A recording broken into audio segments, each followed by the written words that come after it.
সুধি আছে কাৰণ এতিয়া বাইজু আৰু ৰাণা গোস্বামীক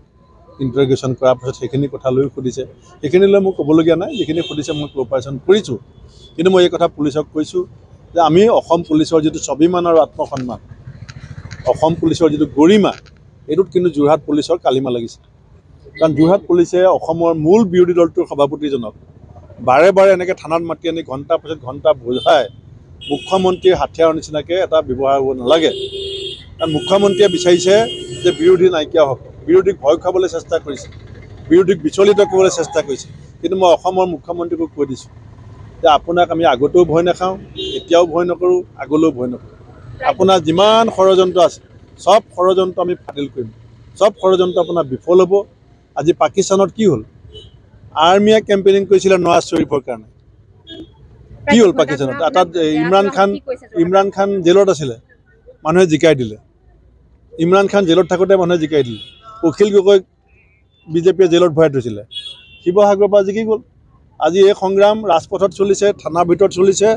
আহি থকা সময়ত এই সংগ্ৰাম আৰু তীব্ৰতৰ আৰু তেওঁলোকক শুভেচ্ছা দিছোঁ আপোনাক শুভেচ্ছা দিছোঁ মই বেয়া নহওঁ যদি লোকসভা নিৰ্বাচনত ইণ্ডিয়া এলায়েন্সৰ পাৰ্টিবিলাকৰ লগত অসমত সাময়িকভাৱে আমাৰ সম্বন্ধ ব্যাহতো হয় আমি লোকসভা নিৰ্বাচনৰ পাছত 2026 কাৰণে মিলিবলৈ আকৌ চেষ্টা কিন্তু পাঞ্জাৱ বা দিল্লী পূৰ্বে অসমত যে প্ৰাৰ্থিত্ব দিয়া হ'ল এইটো মানে আপোনালোকেও চব জনা মানুহ আপোনালোকেও চব বিশ্লেষণ কৰি আছে চবেই বুজি আছে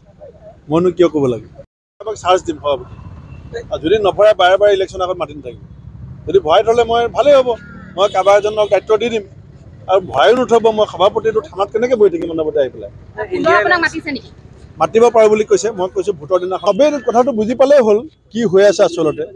আমাৰ যেতিয়া 15 বছৰ শাসন আছিলে তেতিয়া বিজেপিৰ ৰাজ্যিক সভাপতিসকল চাকেট হাউচত আছিলে নাছিলে আমাৰ যেতিয়া 15 বছৰ শাসন আছিলে তেতিয়া এজিপি দলৰ সভাপতিসকল চাকেট হাউচত আছিলে নাছিলে প্ৰফুল্ল মহন্ত ডাঙৰীয়া সৰ্বানন্দ সোণোৱাল যেতিয়া মুখ্যমন্ত্ৰী আছিলে তেতিয়া কংগ্ৰেছ দলৰ মানুহখিনি চাকেট হাউচ পাইছিলে নে নাই পোৱা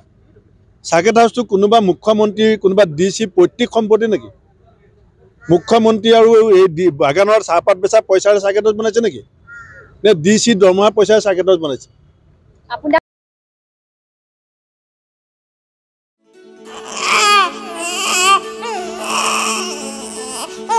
অভিনন্দন আপোনাৰ এজনী ছোৱালী জন্ম হৈছে